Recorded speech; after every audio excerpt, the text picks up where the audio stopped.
आप देख रहे हैं मार्वल के नए सुपर हीरो वंडर मैन। उस पर भी बात करेंगे कि कौन है वंडर मैन। पर इस नए वाले सुपर हीरो पर बनी है एक सीरीज, उसी सीरीज का ट्रेलर का करने जा रहे हैं हम यहाँ ब्रेक डाउन, जहाँ खुद मार्वल अपने फिल्म मेकिंग प्रोसेस पर उड़ा रही है मजाक। और क्या ये कनेक्टेड है आयरन मैन 3 के साथ, और क्या अनाउंसमेंट हुए हैं मार्वल टेलीविजन को लेकर न्यूयॉर्क कॉमिक कॉन में, सब करेंगे डिस्कस। पर उससे पहले लाइक सब्सक्राइब कर दीजिएगा, नोटिफिकेशन घंटी बजा दीजिएगा ताकि अपडेट मिलते रहे आप लोगों को। और वेलकम टू द चैनल जो प्लेटफॉर्म है एमसीयू, डीसी और फिल्मों की हर खबर का just a review. Simon Williams था एक हॉलीवुड एक्टर जो आयोनिक एनर्जी से सुपर हीरो बने और वंडर मैन के नाम से जाने गए। पिता स्टैनफोर्ड विलियम्स की कंपनी विलियम्स इनोवेशन संभालने के बाद भाई एरिक की आपराधिक हरकतों की वजह से कंपनी खत्म हो गई और साइमन पर गबन का आरोप लग गया। एरिक विलियम्स था ग्रिम रीपर नाम का विलन जिसकी मुकुट वांडा विजन सीरीज में दिखाया गया था, और वंडर मैन सीरीज में इसी किरदार को निभा रहे हैं दिमित्रिस ग्रूस। खैर, falcon and the winter soldier series में नाचते हुए किरदार बैरन ज़ीमो ने उसे आयोनिक एनर्जी के थ्रू एक्सपेरिमेंटेशन करके पावर्स दिए और एवेंजर्स में जासूस बनाकर भेजा। लेकिन साइमन ने ज़ीमो के खिलाफ जाकर टीम को बचाने के लिए खुद को बलिदान कर दिया और कोमा में चला गया। बाद में न्यू ऑर्लिन्स में मास्टर वुडू के जादू से एरिक ने साइमन को जिंदा किया और कंट्रोल किया। साइमन ने एरिक के कंट्रोल में रहते हुए एवेंजर्स पर अटैक कर दिया, पर एवेंजर्स की मदद से साइमन फिर से होश में आ गया। वो पूरी तरह ठीक होकर एवेंजर्स में शामिल हुआ, फिर हॉलीवुड आकर एक्टिंग की, लेकिन बाद में वेस्ट कोस्ट एवेंजर्स के साथ मिलकर फिर से सुपर हीरो बन गया। कॉमिक्स में एक ट्रैक भी था वंडर मैन, विजन और वांडा मैक्सिमम के बीच सेटअप किया गया था एक लव ट्रायंगल, पर मुझे नहीं लगता ये सीरीज उस तरफ जा रही है क्योंकि वांडा एमसीयू में मर चुकी है और विजन अब सफेद टिन का डब्बा बन गया है। ट्रेलर की शुरुआत होती है एक फिल्म अनाउंसमेंट से, जहां बताया जाता है कि internationally acclaim film maker Van Kovac अचानक अपनी रिटायरमेंट को छोड़कर वापस आ रहे एक पुरानी सुपर हीरो फिल्म को रिबूट करने के लिए। इंटरेस्टिंग, वैन कोवैक का किरदार निभा रहे वही एक्टर जिन्होंने सुपरमैन मूवी में निभाया था फिक्शनल डीसी देश बोरोविया के डिक्टेटर वैसिल गुरकोस के किरदार को। इन जनाब का नाम है ज़ैटको ब्यूरिक। वैन अपने ओपनिंग लाइन में बोलता है ये Everyone is tired of superheroes. Why go see them in the cinema? जो एक्चुअली मार्वल के कुछ फैंस मार्वल के बारे में बोलते हैं। कुछ फैंस में मैं नहीं हूँ, मैं तो अभी भी मार्वल पगलू हूँ। फेंको अपनी पूरी शक्ति के साथ फेंको। इस सीरीज के थ्रू मार्वल हॉलीवुड पर अटैक करने की कोशिश कर रही है अपनी खिल्ली उड़ाने के साथ साथ। ब्रिलियंट सीरीज स्टूडियो जो स्ट्रीम हो रही है Amazon प्राइम पर, वो भी ऐसे कॉन्सेप्ट पर आधारित जहां हॉलीवुड की दुनिया की पागलपंती पर अटैक किया जा रहा है। इसीलिए as a symbolism Los Angeles California में विशेष रूप से ग्रिफिथ पार्क में माउंट ली पहाड़ की दक्षिणी ढलान पर स्थित हॉलीवुड साइन को बार बार दिखाया जाता है इन ट्रेलर्स में। एक फिल्म क्लैप में लिखा आता है कैश ग्रैब 2, जो अक्सर बड़ी मूवीज कंपनी पर इल्जाम होता है कि वो जल्दी पैसे कमाने के लिए अपने सक्सेसफुल फ्रेंचाइज मूवीज को बिना मेहनत रिलीज कर देते हैं ताकि फ्रेंचाइज की पिछले मूवीज के सक्सेस का फायदा उठा सके। तो पूरा मेटा सेल्फ अवेयर बनने की कोशिश कर रही है ये सीरीज यहाँ पर मार्वल के द्वारा। पुराने फिक्शनल वंडर मैन मूवी के कुछ दृश्य दिखाए जाते हैं। ये फिल्म शायद अपने टाइम पे बहुत बड़ी हिट थी। इसका इंस्पिरेशन खासकर लिया गया है स्टार वॉर्स जैसी फ्रेंचाइज मूवी से, जिन्होंने एक जनरेशन ऑफ मूवी लवर्स को इंस्पायर किया था। हमारे जनरेशन में ये काम मार्वल ने किया है, अभी भी कर रहा है, आप लोग कुछ भी कह लो। इस काल्पनिक फिल्म के मर्चेंडाइज को भी दिखाया जाता है एक शॉट में, जहाँ वाटर बॉटल्स टिफिन्स में इसके पोस्टर्स बने हुए हैं। वैसे गार्डियंस ऑफ द गैलेक्सी में गन ने अपने फेवरेट दोस्त नेथन फिलियन को एज वंडर मैन अपनी फिल्मों में डालने की कोशिश की थी और उनके नाम के साथ कुछ पोस्टर्स भी दिखाए गए थे कुछ शॉट्स में, जो हालांकि फिल्म में नहीं थे। ये पूरा काल्पनिक वंडर मैन के शॉट को देख के एंटमैन वॉज क्वांटमिनिया की याद आ गई, जिसका इंस्पिरेशन पेटन रीड ने स्टार वॉर्स से ही लिया था।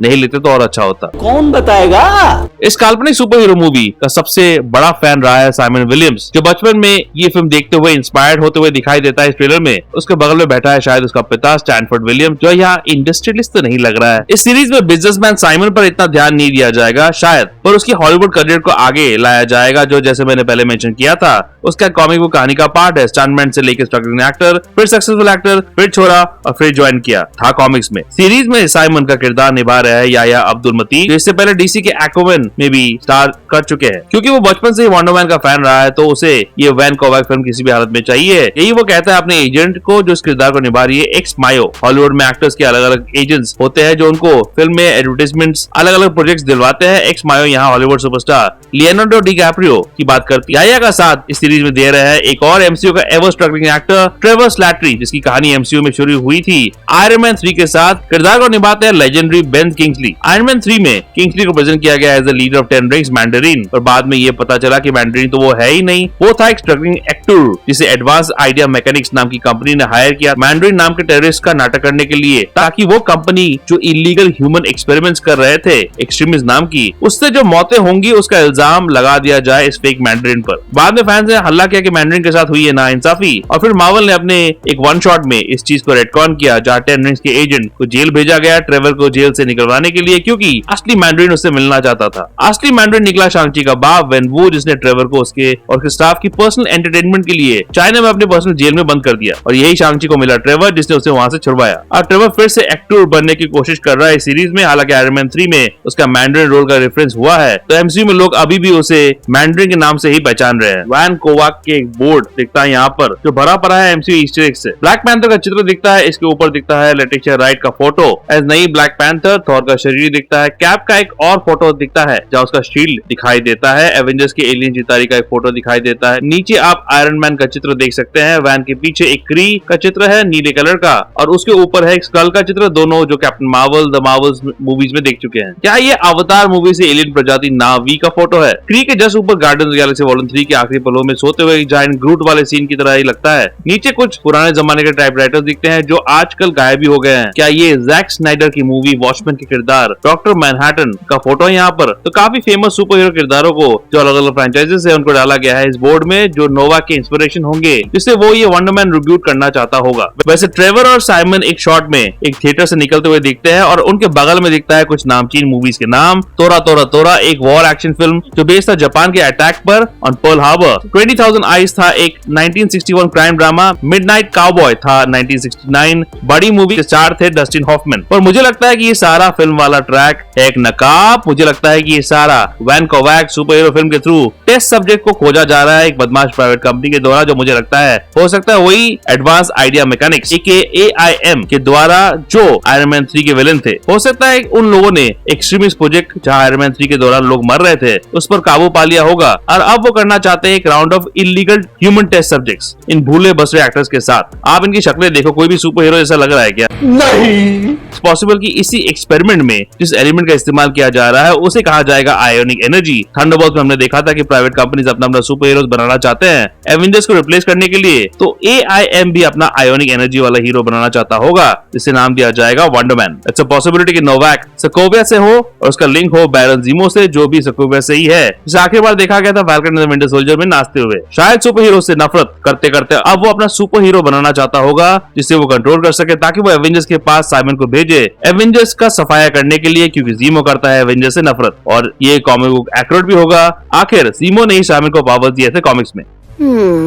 Interesting. मैं जानता हूँ वाइल्ड थ्योरी है, पर बिलीवेबल तो है ना? आपको क्या लगता है? वैसे जनवरी 27, 2026 में आ रही है ये सीरीज, और शांग-ची और स्पाइडरमैन ब्रांड न्यू डे के director destine Daniel क्रेटन show runner है इस सीरीज के, और अगर आप लोगों को पसंद आई तो फिर सीजन 2 भी बन सकता है। मार्वल के टीवी हेड ब्रैड विंडरबॉम ने कंफर्म किया कि इंटरव्यू में ये सारी अनाउंसमेंट हुई न्यूयॉर्क कॉमिक कॉन में, जहां से सिर्फ वंडरमैन के ट्रेलर्स को ही लोगों के लिए रिलीज किया गया, पर कुछ और अनाउंसमेंट भी किए गए यहाँ पर मार्वल के टीवी प्रोजेक्ट को लेके। डेयरडेविल बॉर्न अगेन सीजन 2 का क्लिप दिखाया गया न्यूयॉर्क कॉमिक कॉन में, जहाँ कंफर्मेशन दी गई कि क्रिश्चियन रिटर, जिन्होंने नेटफ्लिक्स की डेयरडेविल की दुनिया में जेसिका जोन्स का किरदार निभाया था, वो आ रही है सीजन 2 में। इसके अलावा मार्वल हेड ब्रैड विंटरबॉम ने यह भी कंफर्म किया कि डेयरडेविल सीजन 2 की कहानी डायरेक्टली कनेक्ट करेगी स्पाइडरमैन ब्रांड न्यू डे के साथ, यानी कि मार्वल यहाँ भी टीवी और मूवीज को कनेक्ट कर रही है, जो मुझे इतना पसंद नहीं है। ब्रैड ने यह भी कंफर्म किया कि डेयरडेविल का सीजन 3 पर भी काम शुरू हो गया, तो ब्रैड बाबू तो डेयरडेविल पगलू निकले। मैं पागल हूँ। Daredevil season 2 mayor Wilson Fisk वाली कहानी को आगे बढ़ाएगी, जहाँ विल्सन के पास अब अपनी पुलिस फोर्स है, और डेयरडेविल, जेसिका, पनिशर, डेक्स पॉइंटर समेत एक टीम लड़ेगी उनके खिलाफ। एक और मार्वल प्रोजेक्ट पनिशर के स्पेशल को लेकर न्यूयॉर्क कॉमिक कॉन में कुछ नहीं दिखाया गया, पर टीवी हेड ब्रैड विंटरबॉम ने कंफर्म किया कि पनिशर का स्पेशल होगा इमोशनल और वाइल्ड। री ग्रीन ने इसे डायरेक्ट किया है और को राइट किया है लीड एक्टर जॉन बर्नथल के साथ। जॉन बर्नथल इस पनिशर इस स्पेशल के बाद दिखेंगे स्पाइडरमैन ब्रांड न्यू डे में, तो ये स्पेशल बहुत इंपॉर्टेंट और डायरेक्टली स्पाइडरमैन फिल्म से कनेक्ट करेगा शायद। वही जेसिका जोन्स पर भी कुछ बन रहा है, ब्रैड ने कंफर्म किया है इंटरव्यू में,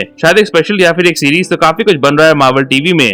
वही एक नए सीरीज को भी अनाउंस किया गया जिसकी बात काफी दिनों से चली रही थी, जो कि है विजन क्वेस्ट, जहां वांडा विजन सीरीज के आखिरी पलों में दिखे विजन के व्हाइट वर्जन की कहानी कही जाएगी। वांडा विजन के आखिरी पलों में वांडा के हेक्स में बने विजन ने अपनी सारी मेमोरी व्हाइट विजन में डाल दी थी, एक ब्रिलियंट शिप ऑफ थीसिस वाले सीन में। अब व्हाइट विजन के पास इंफॉर्मेशन है, लेकिन उसे उन भावनाओं से जुड़ने में कठिनाई हो रही है। फ्राइडे टोनी स्टार्क का AI जो एवेंजर्स एज ऑफ अल्ट्रॉन में इंट्रोड्यूस किया गया था, डम E जो इंट्रोड्यूस हुआ था आयरन मैन 1 में, जिसने टोनी को अपने मार्क 2 और मार्क 3 सूट्स बनाने में मदद की थी, थी और ईडिथ टोनी स्टार्क द्वारा बनाया गया चश्मा वाला एआई जो दिखाता स्पाइडरमैन फार फ्रॉम होम में, इन सब के ह्यूमन फॉर्म देखने को मिलेंगे इस सीरीज में। और जेम्स स्पेडर भी वापसी कर रहे हैं as human form of Ultron, age of Ultron के बाद, जहां उन्होंने मोकैप से अल्ट्रॉन को निभाया था। ये सब दिखाया गया था न्यूयॉर्क के कॉमिक कॉन में एक क्लिप में, जहां ये भी कंफर्म किया गया कि रूरात मोलिका निभाएंगे वांडा के स्पीडस्टर बेटा टॉमी का किरदार। हालांकि ये क्लिप लोगों को नहीं दिखाई गई, पर खबर बाहर फैली जाती है। बात तो सही है। आगाथा ऑल अलोंग के आखिरी पलों में वांडा के एक और बेटे विली, सुपर हीरो विकन, जो अपनी माँ की तरह रियलिटी बदल सकता है, उसने अपने भाई टॉमी की आत्मा को एक डूबते हुए बच्चे के शरीर में डाल दी थी और वो बच्चा होगा रूरात का किरदार। ब्रैड ने ये भी कंफर्म किया कि विजन क्वेस्ट होगी वांडा विजन की ट्रिलॉजी का खात्मा, जिसकी शुरुआत हुई थी वांडा विजन के साथ, फिर आई आगाथा और अब विजन क्वेस्ट। इस सीरीज को बना रहे हैं टेडी मेटलिस, जो जाने जाते हैं इस तरह के प्रोजेक्ट्स के लिए, एज उन्होंने स्टार ट्रेक की एक टीवी सीरीज की दूसरे और तीसरे सीजन को भी बनाया था, जो काफी सक्सेसफुल रहे थे। कमेंट सेक्शन में बताओ कौन से प्रोजेक्ट को लेके एक्साइटेड हो आप। क्या आप मेरे वंडरमैन थ्योरी से करते हुए एग्री? चलिए करते हैं डिस्कस। कैसे सेटअप कर रही है पीसमेकर सीजन 2 की एंडिंग, मैन ऑफ टुमारो और लैंटर्न सीरीज को जानने के लिए देखिए ये वीडियो जो आखिर में रख दिया है, चेकआउट जरूर कीजिएगा और ऐसे एमसीयू रिलेटेड वीडियोस के लिए देखते रहिए जस्ट इन रिव्यू।